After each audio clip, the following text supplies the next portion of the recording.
अस्सलाम students, welcome back. एक नए टॉपिक के साथ आपकी खिदमत में हाजिर हैं। Kinetic energy the most important topic है। एज वी नो, हमारी फिजिक्स की बुक में जो प्रेजेंट टॉपिक है ईयर 6 के, उसमें से मोस्ट इंपॉर्टेंट क्वेश्चन भी है। तो बड़ा इंटरेस्टिंग और बड़ा इंपॉर्टेंट टॉपिक है। सबसे पहले एनर्जी के बारे में डिस्कस करने, पिछले लेक्चर्स में काफ़ी डिटेल के साथ इस पर डिस्कशन हो चुकी है वर्क और एनर्जी के ऊपर, और इसके लिंक्स डिस्क्रिप्शन में मौजूद है।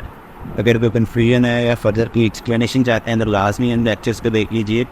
होती क्या है, सिंपल एक्सप्लेन करता है। चलो, एनर्जी बेसिकली किसी भी बॉडी के अंदर जो काम करने की एबिलिटी होती है, एज यू नो, वर्क तभी होता है जब कोई बॉडी, हम किसी बॉडी पे फोर्स अप्लाई करें और वो बॉडी मूव करना शुरू करते हैं उसी की डायरेक्शन में, तो वो होता है वर्क। और किसी भी बॉडी की उस एबिलिटी को, यानी कि जो काम करने की ताकत होती है, उसको हम एनर्जी कहते हैं। जिस तरह मिसाल के तौर पे आप पैदल चल रहे हैं, अब आप चल रहे हैं तो ऑब्वियसली डिस्प्लेसमेंट कर रहे हैं, आप को डिस्प्लेसमेंट कवर करेंगे, कुछ ना कुछ डिस्टेंस कवर करेंगे, तो क्या होगा, वर्क होगा।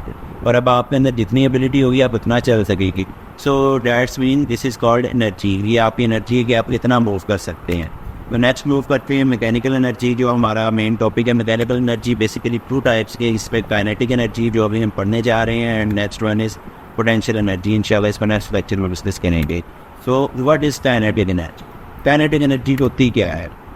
अब मैंने अभी एग्जांपल दी है रिसेंटली एनर्जी की एक, कि आप मोशन कर रहे हैं, आप मूव कर रहे हैं, उसको थोड़ा सा एक्सप्लेन भी किया है कि फोर्स अप्लाई होगी, जब फोर्स अप्लाई होगी तो आप मूव करेंगे। ठीक है, अब ये मूव करने का प्रोसेस क्या हो गया, वर्क हो गया। अब वर्क करने की एबिलिटी क्या हो जाएगी, जब आप ऑब्वियसली वर्क करेंगे ना कुछ ताकत चाहिए उसके लिए। अब वर्क करने के लिए जो आपको ताकत रिक्वायर्ड है, जो उसको हम क्या कहते हैं, ऑब्वियसली एनर्जी कहते हैं। तो अब एनर्जी की आगे फर्दर फॉर्म्स है। अब उसमें से एक जो है वो है काइनेटिक एनर्जी।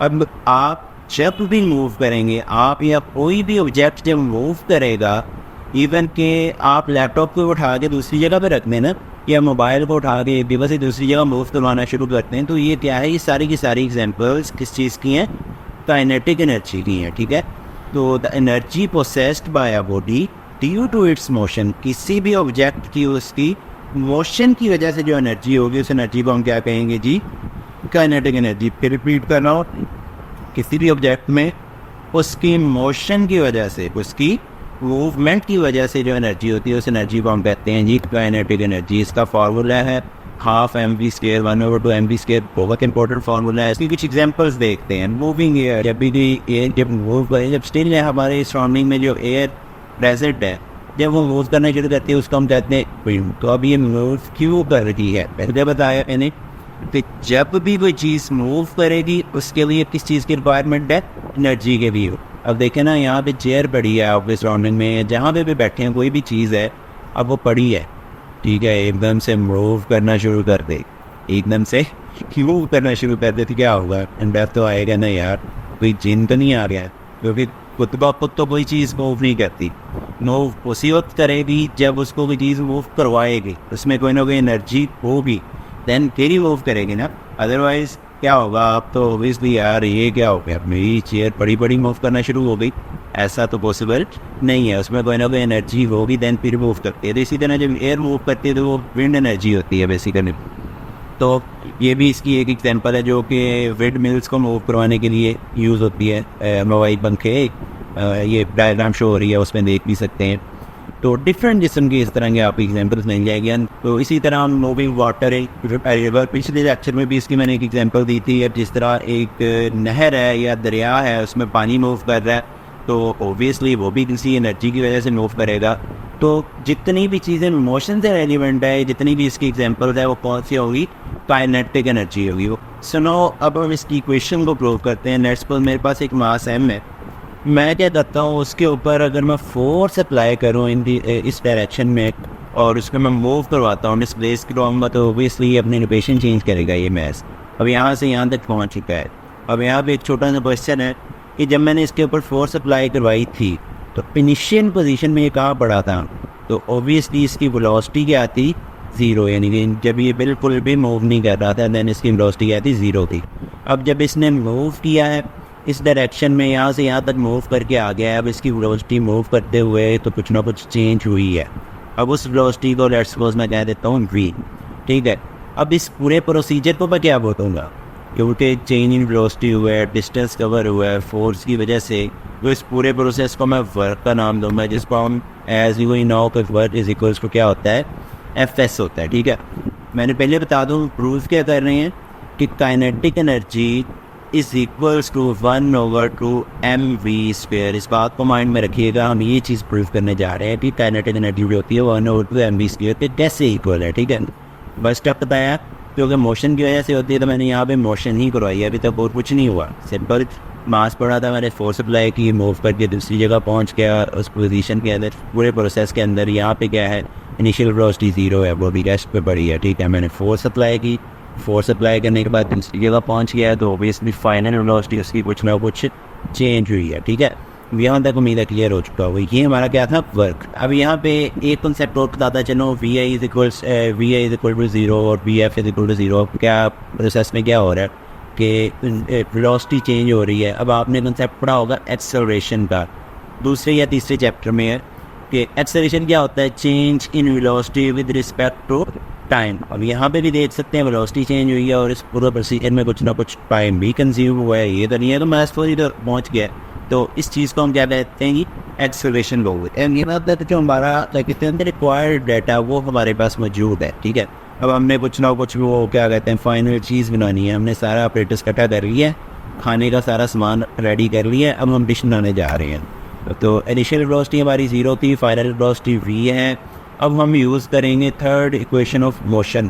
क्यों भाई, काम ही हमारा मोशन का है, तो हम मोशन की इक्वेशन को यूटिलाइज करते हुए इस चीज़ को प्रूव करते हैं। फिर बता दूं प्रूव क्या करने जा रहे हैं इस चीज़ को। तो आपके पास ये थर्ड इक्वेशन ऑफ मोशन है, 2as is equal to vf² minus vi²। अच्छा, मुझे ये बताएं कि जब हमने न्यूटन्स के लॉज पढ़े थे, according to Newton laws of motion f is equals to ma पढ़ा था। ठीक है, अगर याद हो, इसके अकॉर्डिंग जब हम किसी चीज़ पे फोर्स अप्लाई करें, ये सारा उसी से रेलिवेंट था। ठीक है, हमारे पास ये लॉ अवेलेबल है। अब क्या इस लॉ को मैं यूँ लिख सकता हूँ, a is equals to f/m। मैंने क्या करवाया, जस्ट इस m पर प्लेस करवा के इस तरफ डिवाइड हुई, इधर मल्टीप्लाई हो रहा, दूसरी तरफ डिवाइड करवा, a is equals to f/m हो गया। ठीक है, अब नेक्स्ट देखें, बड़ा इंटरेस्टिंग काम होने जा रहा है। आपका क्वेश्चन ऑलमोस्ट आपकी इक्वेशन डिस्क्राइब हो गई है। यहाँ पे हमारे पास एस भी मौजूद है, जो तो गैस क्या है हमारा, यहाँ से मैंने यहाँ तक मूव किया है, तो ये मेरा डिस्टेंस था एस। ठीक है, vf² भी आप पता है, vi, ये दोनों चीज़ें भी क्लियर है, 2 तो कांस्टेंट है। ठीक है, अब हमारे पास एक्सेलरेशन नहीं है होता, उसको भी हमने फाइंड आउट कर लिया according to Newton second law कि f is equal to ma, तो a is equals to f/m। अगर मैं इस इक्वेशन के अंदर ये सारा डाटा पुट करता हूँ, तो a की जगह क्या पुट कर दूँ, f/m। अब उसके बाद s है वो हमारा as it is, which is equals to vf², v की जगह ऑब्वियसली v² आ जाएगा और माइनस 0 एज इट इज़। ठीक है, अब नेक्स्ट देखें, अगर ये m क्या है, इधर डिवाइड हो रहा है, दूसरी साइड पे मल्टीप्लाई हो जाएगा, जाके दूसरी साइड पे क्या हो जाएगा, mv² बन जाएगा। अगर 2 इधर मल्टीप्लाई हो रहा है, दूसरी साइड पे जाके डिवाइड हो सकता है, ऑब्वियसली 1/2 mv²। अब तो ये बन गई कुछ इक्वेशन इस तरह से fs। मुझे ये बताएं, यहाँ पे हमने क्या डिस्क्राइब किया था, नहीं ये हमारा काम पूरा होने जा रहा है। Work is equals to fs, w is equals to 1/2 mv²। अच्छा, यहाँ पे अब वर्क आ गया है, बट हमारी डिमांड क्या थी, काइनेटिक एनर्जी। तो बच्चों को ये बताए कि वर्क होता क्या है बेसिकली, तो ऑब्वियसली काइनेटिक एनर्जी के इक्वल ही होगा। क्यों, उसकी रीज़न ये है कि बेसिकली एनर्जी क्या थी, एबिलिटी टू डू वर्क, मतलब कोई भी जो काम हो रहा है, ठीक है ना, उस काम की एबिलिटी की वो तो हम एनर्जी कहते हैं। सो इस वजह से काइनेटिक एनर्जी और वर्क जो होगा वो इक्वल होगा, बल्कि किसी भी किस्म की एनर्जी जो होती है ऑब्वियसली वर्क के इक्वल ही होगी, क्योंकि जितनी एनर्जी है उतना ही काम होगा। तो इस वजह से ये दोनों चीज़ें क्या हैं, इक्वल। क्या मैं इसको यूँ लिख सकता हूँ कि kinetic energy is equals to 1/2 mv², so which is our required answer. तो ये हमारा रिक्वायर्ड आंसर था। होपफुली यहाँ तक आपको ये इक्वेशन समझ आ चुकी होगी। फर्दर किसी किस्म की कोई कन्फ्यूजन होगी तो आपका क्वेश्चन हो कमेंट सेशन में लाजमी पूछें। इंशाल्लाह नेक्स्ट वीडियो के साथ बहुत जल्द आपकी खिदमत में आते रहोगे। तो टेंशन नहीं अच्छी, और कमेंट सेशन में लाजमी बताइएगा। और फर्दर जो भी आपके क्वेश्चन हों, जो आप नेक्स्ट टॉपिक पढ़ना चाहते हो, उसके बारे में कमेंट में बताएं। इंशाल्लाह उस पर फर्दर लेक्चर्स अपलोड करते जाएंगे। Thank you very much. अल्लाह हाफ़िज़।